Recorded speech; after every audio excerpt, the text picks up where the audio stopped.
প্রিয় দর্শক, আমি এই মুহূর্তে যে ভিডিওটি নিয়ে হাজির হয়েছি সেটা অত্যন্ত দুঃখের বিষয় যে আপনারা লক্ষ্য করেছেন যে সারা বাংলাদেশে আমাদেরকে পুলিশি বাধা দিয়েছে। জাতীয় পার্টির 39তম প্রতিষ্ঠাবার্ষিকী ছিল আজকে, সেটাকে বাধা দেওয়া হয়েছে। বিশেষ করে আমরা লক্ষ্য করেছি যে গাজীপুরে আমাদের পুলিশের বাধা দিয়েছে এবং আমাদের জাতীয় পার্টির নেতাকর্মী থেকে 3 জনকে অ্যারেস্ট করেছে এবং শেষ খবর পাওয়া পর্যন্ত যতটুকু শুনেছি যে তাদেরকে মামলা রুজু করা হচ্ছে।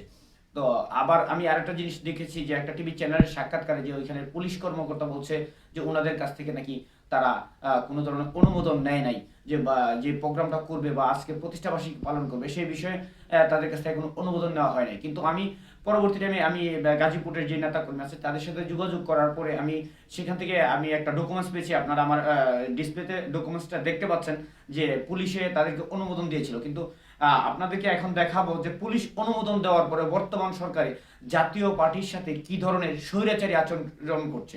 যে পুলিশের যে সাক্ষাৎকারটা দিয়েছে পুলিশ অফিসার, সেই সাক্ষাৎকারটা আপনাদেরকে আগে দেখাই নিচ্ছি, তারপরে এই বিষয়ে আরো বিস্তারিত আলোচনা করছি। গাজীপুর চৌরাস্তায় আলটিমেটলি আপনারা জানেন যে গাজীপুর চৌরাস্তা একটা ব্যস্ততম সড়ক এবং ব্যবসায়ের জন্য খুবই গুরুত্বপূর্ণ একটি জায়গা। সেখানে কোনো রকম পূর্ব অনুমতি না নিয়ে একটি রাজনৈতিক সংগঠন বিশৃঙ্খলা সৃষ্টি করার চেষ্টা করেছেন এবং ওখানে জমায়েত করেছেন, যেটার কোনো পূর্ব অনুমতি ছিল না। তো আমরা সেই সংবাদ পেয়ে ওখানে যাই, ওখান থেকে আমরা 3 জনকে গ্রেফতার করি। আমাদের আইনগত প্রক্রিয়া চলমান রয়েছে। প্রিয় দর্শক, আপনি এই যে পুলিশ অফিসারের সাক্ষাৎকারটা দেখেছেন, তার প্রেক্ষিতে যদি আমি জবাব দিতে চাই, উনি বলছেন যে পুলিশ অফিসারদের থেকে কিংবা পুলিশ কর্মকর্তা থেকে কোনো ধরনের অনুমোদন নেওয়া হয় না। কিন্তু আমি এই সাক্ষাৎকার দেখার পরে গাজীপুরের নেতাকর্মীর সাথে যোগাযোগ করেছি এবং যোগাযোগ করার পরে আমি এখন আপনাদেরকে ডিসপ্লেতে দেখাবো যে তারা অনুমোদন দেওয়ার পরে আমাদেরকে কিভাবে জাতীয় পার্টির প্রোগ্রামটা করাতে তারা বাধা দিয়েছে।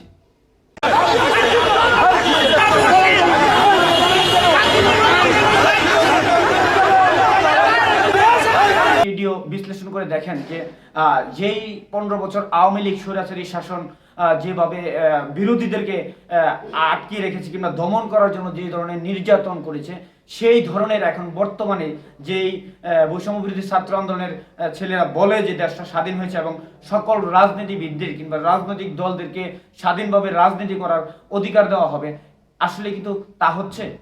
বর্তমান ইউনূস সরকার বলছে যে রাজনৈতিক অঙ্গনটা একদম মুক্ত করে দেওয়া হয়েছে এবং সুস্থ স্বাভাবিক ধারায় রাজনীতি ফিরিয়ে আনার জন্য তারা চেষ্টা করছে। কিন্তু আমরা আজকের যে কাজটা হয়েছে তাতে দেখতেছি যে তারা একটি পক্ষ নিয়ে কাজ করে যাচ্ছে এবং যেই সব জনপ্রিয় দল আছে তাদেরকে দমন নিপীড়নের কার্যক্রম হাতে নিয়েছে। আমরা যদি লক্ষ্য করি যে 9 বছরে যে সফল রাষ্ট্রনায়ক পল্লীবন্ধু আল্লাহ হোসেন মোহাম্মদ এরশাদ যেই আমাদের জাতীয় পার্টিটা প্রতিষ্ঠা করেছেন, সেই জাতীয় পার্টিতে কোনো ধরনের সন্ত্রাস নেই, দুর্নীতি নেই, চাঁদাবাজি নেই এবং আমাদের এই জাতীয় পার্টিতে অদ্যাবধি পর্যন্ত কোনো ধরনের এরকম বিশৃঙ্খলার কোনো ধরনের ঘটনা নেই, যেটা আজকে গাজীপুরে পুলিশ কর্মকর্তা জাতীয় পার্টির উপরে একটা দোষ চাপিয়ে দেওয়ার চেষ্টা করছে।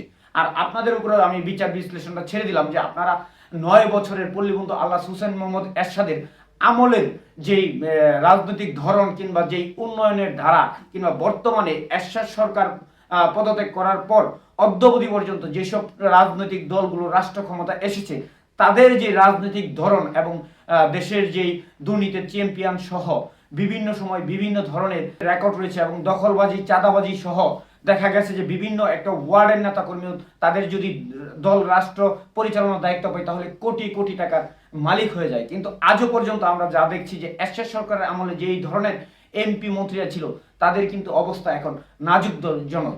এর কারণটা হিসাবে যদি আমরা ধরি তাহলে বুঝতে পারি যে তারা এই 9 বছরের এরশাদের শাসন আমলে কোনো ধরনের দুর্নীতি করে নাই এবং অদ্যাবধি পর্যন্ত আমরা দেখছি যে জাতীয় পার্টিতে কোনো ধরনের সন্ত্রাসী চাঁদাবাজি বা দুর্নীতির কার্যক্রম কিংবা মাস্তানি এইগুলা পেশি শক্তির কোনো ধরনের কার্যক্রম দেখা যায় না। বর্তমান সময়ে যেভাবে অন্য দলের সাথে যদি আমরা সামঞ্জস্য করতে চাই তাহলে সাধারণ মানুষ কিন্তু বলছে যে জাতীয় পার্টিকে আবার দরকার, দেশে শান্তি ফিরিয়ে আনার জন্য, উন্নয়নের জন্য অবশ্যই জাতীয় পার্টিকে দরকার।